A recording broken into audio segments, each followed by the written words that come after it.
तो hello guys. आज हम आयनिक इक्विलिब्रियम लेके आए हैं। आयनिक इक्विलिब्रियम का टॉपिक लेके आते आए हैं। क्या होता है स्ट्रॉन्ग इलेक्ट्रोलाइट, क्या होता है वीक इलेक्ट्रोलाइट, और क्या होता है स्ट्रॉन्ग एसिड्स, क्या होते हैं स्ट्रॉन्ग एसिड्स, क्या होते हैं वीक एसिड, क्या होते हैं स्ट्रॉन्ग बेस, क्या होते हैं वीक बेस, और क्या होते हैं सॉल्ट। इन सब का अध्ययन हम आज के लेक्चर में करेंगे। तो आयनिक इक्विलिब्रियम में गाइस स्ट्रॉन्ग इलेक्ट्रोलाइट क्या होते हैं, तो ऐसे इलेक्ट्रोलाइट जिनका जली विलयन में 100% आयनाइजेशन होता है वे कहलाते हैं स्ट्रॉन्ग इलेक्ट्रोलाइट, और जिनका जली विलयन में 100% आयनाइजेशन नहीं होता वे कहलाते हैं वीक इलेक्ट्रोलाइट। तो स्ट्रॉन्ग एसिड, स्ट्रॉन्ग बेस क्या होते हैं, स्ट्रॉन्ग एसिड क्या होते हैं, स्ट्रॉन्ग बेस क्या होते हैं, वीक बेस क्या होते हैं, वीक एसिड क्या होते हैं, साल्ट क्या होते हैं, इन सारी बातों का अध्ययन हम इस लेक्चर के में करेंगे। तो चलो देखते हैं क्या होता है स्ट्रॉन्ग एसिड, क्या होता है स्ट्रॉन्ग बेस, क्या होता है क्या होता है सॉल्ट। इन सब का अध्ययन हम यहाँ करते हैं। तो strong electrolyte, strong types of electrolyte, types of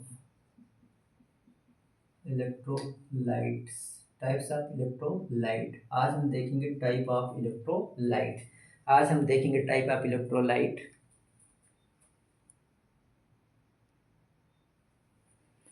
types of electrolyte. तो ए नंबर में है, ए नंबर में है strong electrolyte, strong strong electrolyte. क्या होते हैं स्ट्रॉन्ग इलेक्ट्रोलाइट, तो हम देखते हैं क्या होता है स्ट्रॉन्ग इलेक्ट्रोलाइट। ऐसे इलेक्ट्रोलाइट जिनका जली विलयन में 100% आयनाइजेशन होता है, ऐसे इलेक्ट्रोलाइट को हम कहते हैं स्ट्रॉन्ग इलेक्ट्रोलाइट। Strong electrolyte. तो ऐसे इलेक्ट्रोलाइट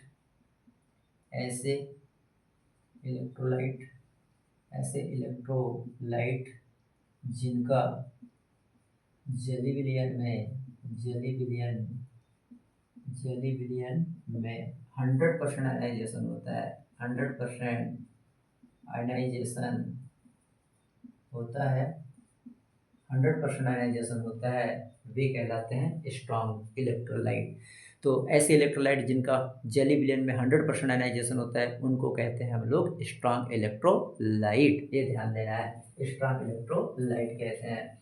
तो स्ट्रॉन्ग इलेक्ट्रोलाइट के अंतर्गत देखेंगे स्ट्रॉन्ग एसिड, स्ट्रॉन्ग एसिड्स देखेंगे। स्ट्रॉन्ग एसिड्स में क्या होता है, स्ट्रॉन्ग एसिड में हम ले लेंगे, स्ट्रॉन्ग एसिड में ले लेंगे HNO3।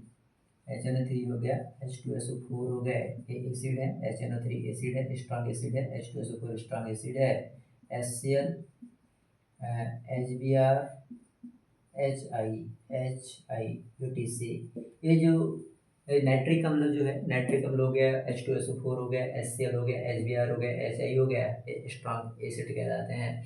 तो इनका जली विलयन में क्या होता है, जली विलयन में ये लोग जली विलयन में HNO3 जली विलयन में 100% आयनाइजेशन होगा, H2SO4 का भी आयनाइजेशन 100% होगा, HCl का, HBr का, HI का, इन सभी लोगों का आयनाइजेशन 100% होने की वजह से ये कहलाते हैं स्ट्रॉन्ग एसिड्स के अंतर्गत आते हैं, स्ट्रॉन्ग एसिड्स के अंतर्गत आते हैं।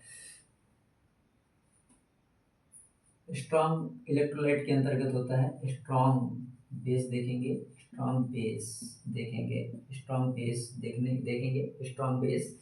तो ऐसे बेस जिनका जली विलयन में 100% आयनाइजेशन होगा उनको कहेंगे हम स्ट्रॉन्ग बेस। और स्ट्रॉन्ग बेस, तो ऐसे इलेक्ट्रोलाइट ऐसे ऐसे बेस जिनका जिनका जली जली विलयन में 100% आयनाइजेशन होता है, आयनाइजेशन होता है, वे इस कैटेगरी के अंतर्गत आ जाएंगे। और एग्जाम्पल में क्या होगा, हमारा कैल्शियम का और हाइड्रोक्साइड हो जाएगा। कैल्शियम का हाइड्रोक्साइड स्ट्रॉन्ग बेस है, वैसे ही सोडियम का हाइड्रोक्साइड, सोडियम का हाइड्रोक्साइड, सोडियम का hydroxide A be strong base की कैटेगरी में आएगा। वैसे ही पोटेशियम की hydroxide A be strong base की कैटेगरी में आने वाला है। ए बी स्ट्रॉन्ग बेस की कैटेगरी में आने वाले हैं यूटीसी। यूटीसी तो स्ट्रॉन्ग इलेक्ट्रोलाइट के अंतर्गत strong base, strong acids, strong base, ये सब आते हैं। और तीसरा है साल्ट। साल्ट्स देख लेते हैं। साल्ट्स भी स्ट्रॉन्ग इलेक्ट्रोलाइट के अंतर्गत आते हैं। तो साल्ट्स में देखेंगे हम लोग, साल्ट्स होता क्या है। एसिड और बेस की रिएक्शन कराने पर जो न्यूट्रलाइजेशन की क्रिया होती है उससे बनने वाला पदार्थ वो कहलाता है साल्ट्स। तो साल्ट्स में देखेंगे जैसे साल्ट हमारा हो जाएगा, जैसे हमने CH3COOH, CH3COOH, और इसके साथ अगर हमने HCl की रिएक्शन करा दिया, HCl की रिएक्शन कराने पर क्या हो जाएगा, ये OH और ये वाला H माइनस H2O, और उसके बाद क्या बन जाएगा CH3COONA। तो ये क्या है, ये साल्ट है। ये क्या है, CH3COONA क्या है, साल्ट है। सोडियम एसीटेट एक साल्ट है। सोडियम एसीटेट जो बना ये साल्ट है। तो इसी प्रकार के मोस्ट ऑफ द साल्ट जो है इस कैटेगरी में आने वाले हैं।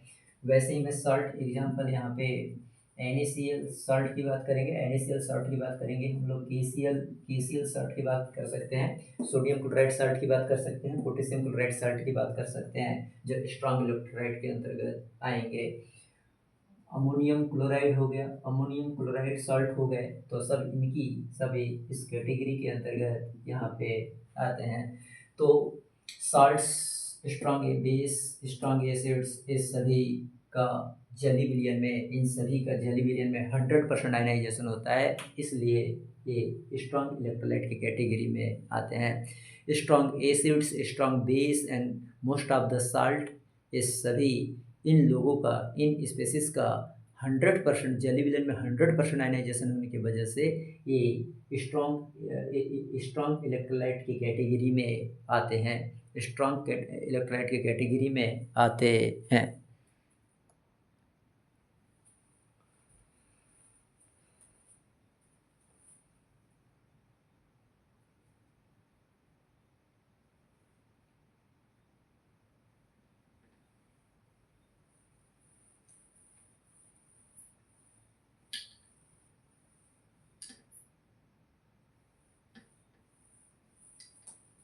अब हम देखेंगे वीक इलेक्ट्रोलाइट। वीक इलेक्ट्रोलाइट ऐसे इलेक्ट्रोलाइट जिनका जली विलयन में 100% आयनाइजेशन नहीं होता, 100% आयनाइजेशन नहीं होता है, 100% आयनाइजेशन नहीं होता है, वे वीक इलेक्ट्रोलाइट कहलाते हैं। इसके अंतर्गत आएंगे वीक एसिड आएंगे, वीक एसिड्स हैं, वीक एसिड्स में देखिए, वीक एसिड्स में आपके जितने भी जो ऑर्गेनिक एसिड्स हैं वे सब आ जाएंगे, यहाँ पे ऑर्गेनिक एसिड सभी आ जाएंगे, जैसे CH3COOH एसिटिक एसिड आ जाएगा, HCOOH फार्मिक एसिड हो जाएगा, C6H5COOH तुम्हारा बेंजिक एसिड हो जाएगा, और H2CO3 कार्बोनिक एसिड हो जाएगा, और साथ में HCN हाइड्रोजन साइनाइड हो जाएगा UTC। तो वीक एसिड्स के अंतर्गत ऐसे एसिड जिनका 100% आयनाइजेशन नहीं होता उनको वीक एसिड्स की कैटेगरी में रखा गया है। तो एक एसिडिक अम्ल हो गया, फार्मिक अम्ल हो गया, और बेंजोइक एसिड हो गया, और कार्बोनिक एसिड हो गया, और हाइड्रोजन साइनाइड, ये कहलाते हैं वीक एसिड की कैटेगरी में, ये आते हैं वीक एसिड की कैटेगरी में, इनको देखा जाता है। तो इस प्रकार से वीक एसिड वीक इलेक्ट्रोलाइट के अंतर्गत आते हैं, वीक एसिड वीक इलेक्ट्रोलाइट के अंतर्गत आते हैं।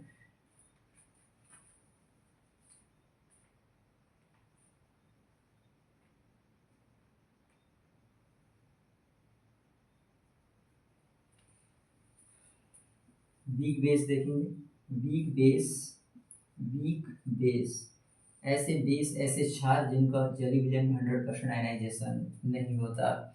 तो ऐसे क्षार जिनका ऐसे क्षार जिनका जली विलयन में जली विलयन में 100% आयोनाइजेशन नहीं होता है, वे इस कैटेगरी में आ जाएंगे। क्षार जैसे एग्जाम्पल है, वीक क्षार के एग्जाम्पल है एल्यूमिनियम का हाइड्रोक्साइड, ये वीक बेस है। और अमोनियम हाइड्रोक्साइड ये भी वीक बेस का एग्जाम्पल है। तो एल्यूमिनियम के हाइड्रोक्साइड और अमोनियम हाइड्रोक्साइड ये वीक बेस के अंतर्गत आने वाले हैं, तो ये ध्यान देना है। और साथ में देख लीजिए बेरिलियम हाइड्रोक्साइड, ये सब वीक एसिड और वीक बेस के अंतर्गत आने वाले हैं। तो इस प्रकार से देखा। और स्प्रैंगली सॉल्युबल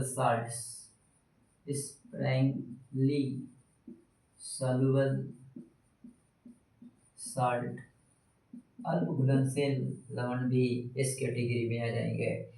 जैसे सिल्वर का क्लोराइड हो गया, कॉपर का क्लोराइड हो गया, बेरियम का सल्फेट हो गया, पोटेशियम, ये कहलाते हैं अल्प जल में अल्प विलेयशील लवण जो है इस कैटेगरी में आएंगे। ये कहलाएंगे वीक इलेक्ट्रोलाइट।